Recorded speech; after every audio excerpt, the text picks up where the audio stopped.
ममता दीदी का वहाँ सशक्त नमन होने जा रहा है। 2026 में उनका सशक्त नमन होने जा रहा है। उत्तर प्रदेश का बजट जो पेश हुआ है, पाकिस्तान के अर्थव्यवस्था बजट से भी ज़्यादा का बजट पेश हुआ है।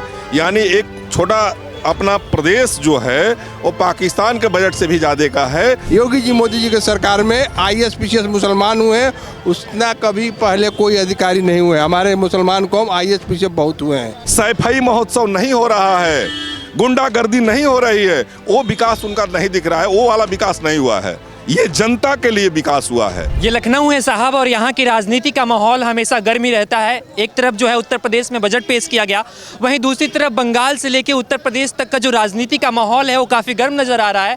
दोनों तरफ से बयानबाजी चल रही है। यहाँ पे कुछ लोग हैं, हम उनसे बातचीत करने की कोशिश करेंगे। 2027 में विधानसभा चुनाव है, क्या लगता है कैसे माहौल को देखते हैं, कौन आने वाला है उत्तर प्रदेश में? देखिए, निश्चित रूप से आने वाला का संभावना नहीं है, आना तय है। माननीय योगी जी के नेतृत्व में प्रदेश निश्चित रूप से विकास कर रहा है। उत्तर प्रदेश का बजट जो पेश हुआ है, पाकिस्तान के अर्थव्यवस्था बजट से भी ज़्यादा का बजट पेश हुआ है।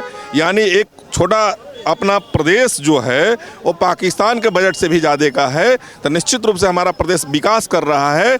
उसी तरह कानून व्यवस्था पे आ जाइए, सुरक्षा के मायने में आ जाइए, तमाम किसानों से लेकर महिलाओं तक जो सुविधाएं दी जा रही है, जो शिक्षा के क्षेत्र में, स्वास्थ्य के क्षेत्र में जो विकास किया जा रहा है, उस मॉडल के तहत जनता, भारतीय जनता पार्टी और माननीय योगी जी के नेतृत्व में विश्वास कर रही है। तो आने वाले 2027 में पूर्ण बहुमत की सरकार फिर योगी आदित्यनाथ जी के नेतृत्व में बनने जा रही है। और इस देश का जनता और इस प्रदेश की जनता ये तय कर चुकी है कि जो हमारा विकास करेगा वही हमारा नेता होगा। तो निश्चित रूप से हमारा प्रदेश विकास कर रहा है, भारतीय जनता पार्टी की सरकार बनने जा रही है। 2 लाख करोड़ का बजट तो पेश हो गया, लेकिन जो विपक्ष है वो अभी भी निराशा जो है काफ़ी जो है कह रही है कि ये सिर्फ कागजों तक ही सीमित है, इस बजट से कोई विकास नहीं होगा। देखिए, उनको विकास दिख नहीं रहा है। आम जनता से पूछिए, आप सड़कों पे जाइए, इतनी चमचमाती सड़कें, बिजली, पानी, तमाम विकास चल रहे हैं, आवास, राशन। तो अब इनको क्या चाहिए? हाँ, एक चीज़ का विकास जरूर नहीं हुआ है, वो लोग सही बोल रहे हैं। माननीय मुख्यमंत्री जी का आवास अपना निजी का बहुत आलीशान नहीं बन रहा है, सैफई महोत्सव नहीं हो रहा है, गुंडागर्दी नहीं हो रही है, वो विकास उनका नहीं दिख रहा है, वो वाला विकास नहीं हुआ है। ये जनता के लिए विकास हुआ है। जनता विश्वास कर रही है, जनता वोट करेगी, जनता दोबारा सरकार बनाएगी। सिर्फ समाजवादी पार्टी ही नहीं, कांग्रेस के तमाम जो नेता हैं कह रहे हैं कि ये सिर्फ बजट जो है कागजों तक ही सिमट के रह गया है, ये योगी सरकार जो है सिर्फ अपने नेताओं का भरण पोषण करने में लगी हुई है। अब कांग्रेस की क्या बात करेंगे? कांग्रेस के कितने विधायक हैं प्रदेश में? जिसका जनता में विश्वास ही नहीं है, जिसका विश्वास खत्म हो चुका है, उसकी बात का हम क्या विश्वास करें? पहले वो जनता के विश्वास जीते, तब विपक्ष की भूमिका निभाएं। तो जनता में उनका विश्वास खत्म हो चुका है, तो उनके बात का मैं तवज्जो नहीं देता हूँ।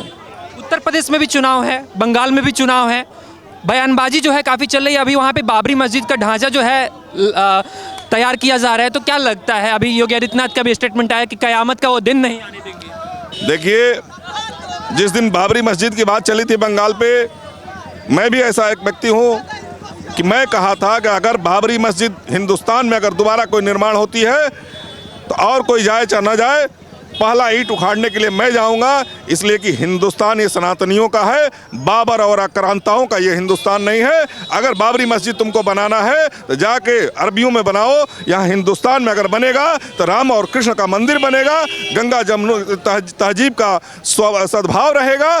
तो यहाँ बाबरी मस्जिद कतई नहीं बन सकती है।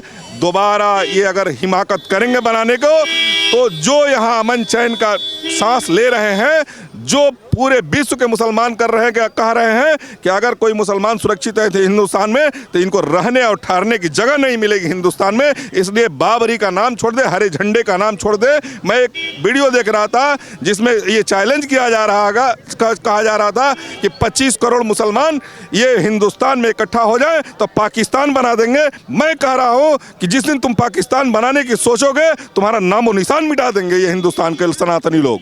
बंगाल में भी बजट पेश हुआ है, वहाँ पे जो है शिक्षा से ज़्यादा जो है मदरसों के निर्माण पे ज़्यादा ध्यान दिया जा रहा है, तो क्या लगता है इससे बंगाल का विकास होगा?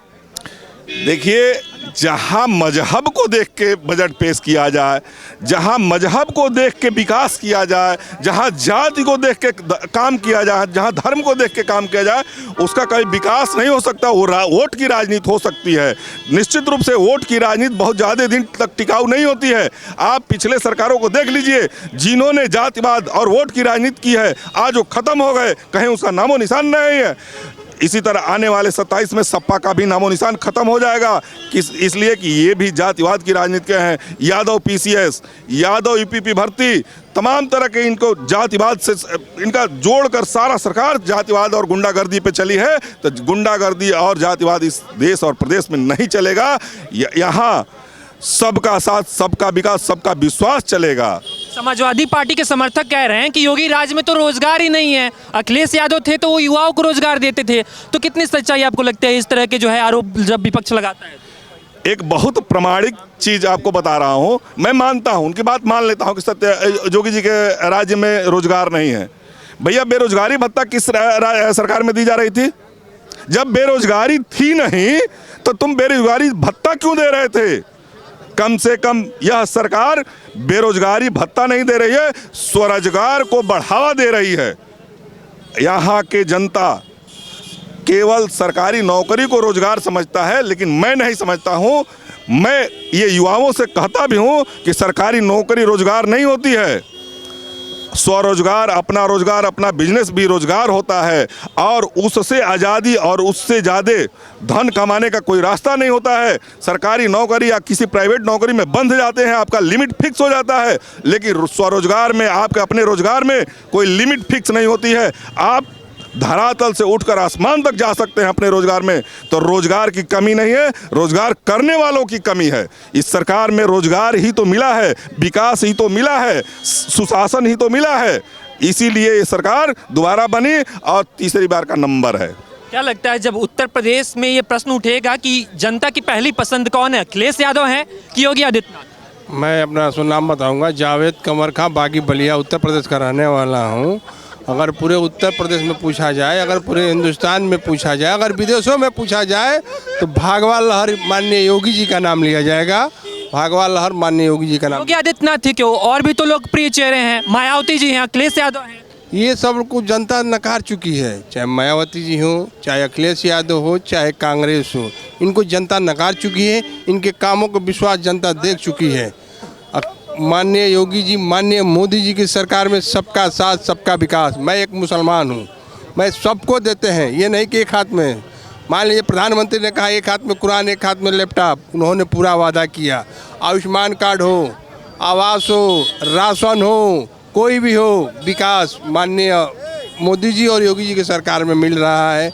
आप देख लीजिए, आप पहले की लिस्ट उठा के देखिए, अभी लिस्ट उठाए IAS PCS जितने भारतीय जनता पार्टी सरकार में, योगी जी मोदी जी के सरकार में IAS PCS मुसलमान हुए हैं, उतना कभी पहले कोई अधिकारी नहीं हुए। हमारे मुसलमान कौम IAS PCS बहुत हुए हैं इस सरकार में, क्योंकि घूस नहीं लग रहे हैं, कोई रिश्वतखोरी नहीं लग रही है, चयन हो रहा है, ईमानदारी से चयन हो रहा है। भारतीय जनता पार्टी का नीयत भी सही है, नीति भी सही है, सबके साथ चलने की भी सही तरीका उनके पास है।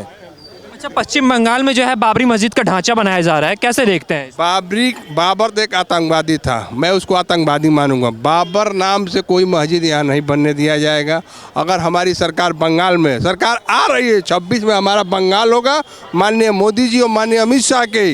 बंगाल में तो ममता बनर्जी मजबूती से डटी, वो कमजोर पड़ चुकी है। वहाँ की जनता जो बांग्लादेशी के ऊपर कूद रही थी, बांग्लादेशी को बुलाकर अपना वोटर बैंक बनाई थी, उस वोटर बैंक को कटवाने का काम माननीय अमित शाह शाह जी ने और माननीय मोदी जी ने किया है, वहाँ ममता दीदी नहीं जीतेगी।